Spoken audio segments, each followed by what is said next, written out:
He was like a god to me. When you talk of loyalty, I gave him all. I loved him so much. My relatives, my siblings, my father, my mother, everybody meant nothing to me. I lived there as one of the closest disciples, a loyalist to the core. I was very close to him. I was just like the number 2 in the synagogue church of all nations. There are certain things he told me personally that I know many of the disciples never knew. He knows exactly what he wanted to achieve. He had special interest in the Oyibo, the whites. I'm not surprised that God is using a black man. Never ever have I seen the power of God manifest like it's here. The greatest in the Pomp Synagogue Church was when the foreigners started coming.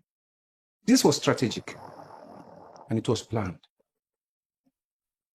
I just got a confession to make that I want the whole world to know. In the past, I've always hated blacks. I really hated them. When I got back over here, I saw the love that we received from black people. He used the white people to market his brand. Having white man or white woman around is like, you have achieved. He just said, look at these people. They don't know where they are. More people, I want to ask you for a favor, especially the followers of TB Joshua, especially the followers of these false prophets. Listen to this documentary with an open mind. I'm going to cut all the 3 episodes that have been released in manageable pieces. I'll just pick up the pressure points, the punchlines, so that we can have this conversation in context without putting everything out there. The point that we just want to get to is Joshua was not of God. He was not being used by God. He had nothing, no ounce of purity in him. God always vindicates me. And I've told you so many times, he is with us more than he is with them. They will not stand the test of time. All of them will crumble to the ground. Joshua might be hiding wherever he is, but his day of reckoning is upon him. Soon he will come out and apologize. Most of you have been asking me, why would he hide? Why would he fake his death? The crimes, atrocities that this man called Joshua brought to humanity are beyond Boko Haram. You can never see the picture if you are in the frame, and you can never read the label if you are in the container. I don't have anything against the followers of these Jagabans because they are in the picture, they are in the container, they are in this confined belief system of thinking or believing that these men are being used by God. Continue listening. Each one that goes home tries to contact his brothers, contact his friend in US, contact those in UK. What do you have to say? I never experienced anything like that before, but I will bring all of this back to my country. I will tell people. Things started changing fast, started moving on a fast lane.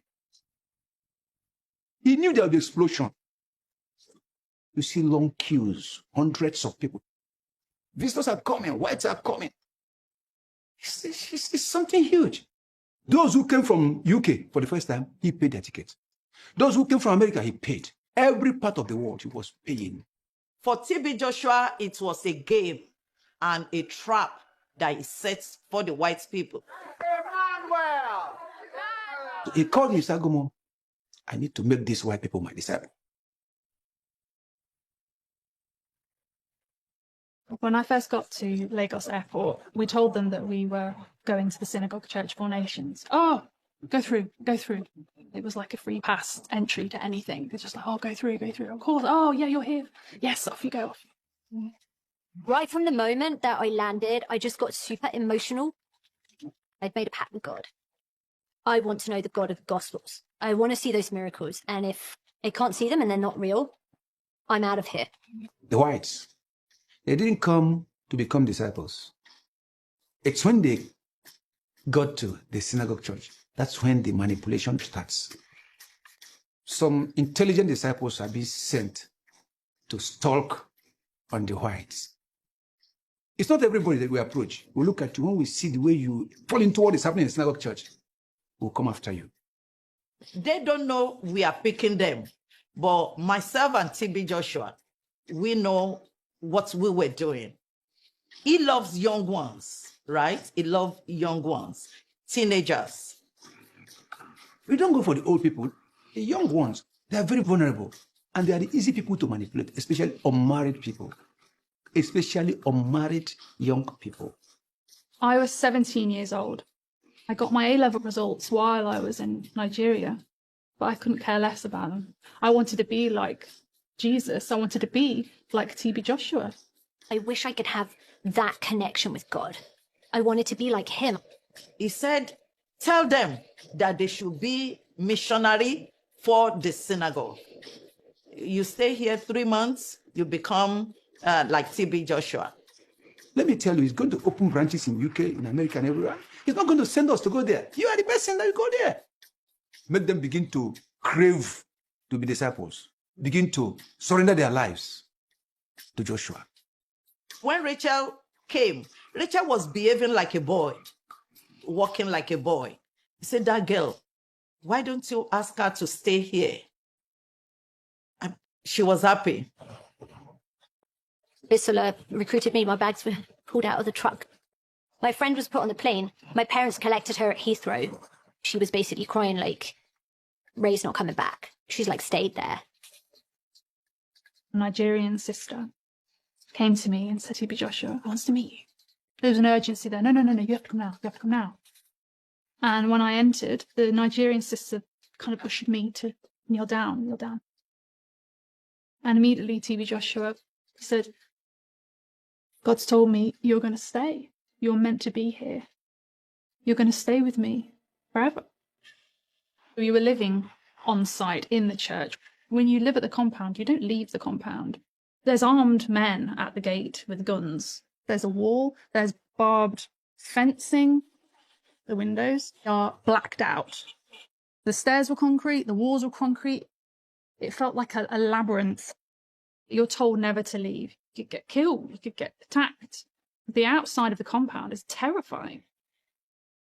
The disciples were a group of about 100 at a time, from Nigeria, from the UK, from America, and usually quite young people. When I had this opportunity, I was like, this is what I've been looking for. This is a prophet who has been called by God. God speaks to him directly. He'll be able to guide me in how I can live my life. There were a male dormitory and a female dormitory. There was a culture of like nakedness in the room. It was good to be body positive and not have my clothes on.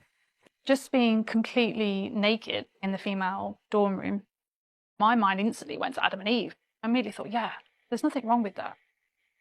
I got taken by 2 women and they stripped me naked and they pushed me in a shower and turned the water on. And I remember saying something along the lines of, I can do it. And they were like, no, we're your sisters now. We're here to do this for you. I didn't really know anyone's last name, really their age. I was Sister Kara. I was Sister Annika. That was immediately encouraged to see each other as family. You can be tempted by your friends, father, mother, sisters. The kind of friend you are having, they are the one leading you to do evil. We try to persuade them to willingly separate from their people, to willingly stop that constant communication with their homes. You couldn't contact anyone outside. I didn't have my own cell phone. We didn't have really access to our own personal email. We didn't have our passports. They held them for us. Say, my past is over. Your past is over now. Every relationship you have in this world, you have to cut them off. He makes sure you do that. You have no other family. Your family is TB Joshua. Jesus used to say to his disciples, leave your father and mother and join me. That's what we had all done. We had left our families. I suggest to any mums and dads out there who've got kids like mine, bring them to the Synagogue Church of All Nations and let the Lord move in them. When I first arrived, it was only a couple of days that I started hearing disciples calling him Daddy. We all called him Daddy. Everybody called him Daddy. He tried to look after us and, we would all call him Daddy. I thought it was a bit odd, but I brushed it aside. I dismissed it. I can't really look back and say that my childhood was really happy. And he seemed to be really caring towards me and different, like a really warm and friendly guy. He had like this office which had a cupboard in it, but I had a whole bunch of like imported sweets. And he kind of used these as like little treats for people, almost like we were kids. He'd always sit on a swivel chair, and sometimes he'd push off the wall and go, wee! And everyone would go, oh, he's so silly. We'd revel in that. Oh, silly Daddy. It's like you're in this kind of perpetual childhood state because he also treats you like a child, and he calls you a child. There was this kind of like regression that took place. Just like giggle like a kid and stuff. It was so strange. I want to be just like Prophet Joshua. Oh, you say you want to be just like Prophet Joshua. Glory be to Jesus. Hallelujah. I was 17, but I felt like a 12-year-old, like I was very young in terms of understanding of the world. I remember just feeling like I feel at home. Like I felt these kind of warm sensations. It's just manipulation, just trying to manipulate them. And that's exactly the way Joshua does it. Brainwash them with good words, with love. Already I know there are some people who are saying these were bought actors. These were paid to come and testify. You can't pay everyone, my people. Not everyone has a prize. These are people that had an experience with TB Joshua. These are people that are coming out to express what they went through in the hands of your so-called holy, philanthropic, loving, spiritual father called TB Joshua. Now tell me, draw a line. Is there any difference between TB Joshua and Boko Haram? Tell me if there is.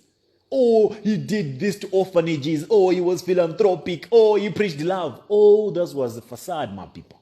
Oh, that was a cover-up. The dude knew what he was doing. This is bad. It's sad. And it's not only Joshua that is doing this. All of them, they are involved in these cults.